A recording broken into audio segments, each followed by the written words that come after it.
For hours, several new domestic violence laws in Minnesota will take effect, all aimed at stiffer penalties for offenders and better supporting victims. Rakitsene has more on the bipartisan effort and why loved ones of domestic violence victims say this is long overdue.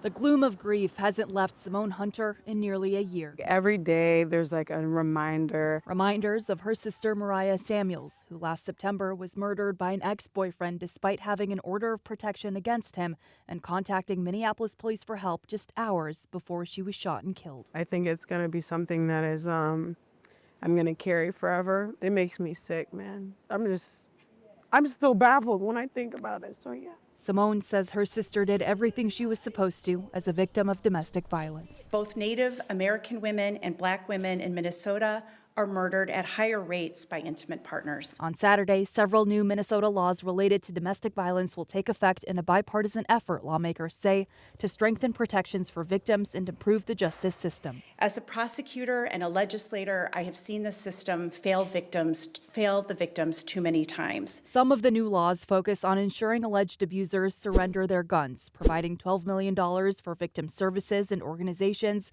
and giving police 14 days instead of 72 hours to arrest someone without a warrant in misdemeanor domestic violence cases. When I started in law enforcement, the waiting period or the delay that you could arrest someone was 8 hours after a reported domestic. And I saw so many cases where the person would just hide out because they knew they just had to wait it out. To think that all these things weren't in place before kind of gives you a feel of how much they care about people who are suffering from this. Although she supports the new laws, Simone says it's on law enforcement to properly respond to calls for help and follow through on investigations. It makes me sick to my stomach when I think about really how far she went to provide safety for her and her children. As she and her family approach 1 year without Mariah, It's a day-by-day thing. Simone hopes other lives will be saved as she continues to grapple with grief. Following Mariah's death, the Minneapolis police chief said all officers would receive retraining on responding to domestic violence cases.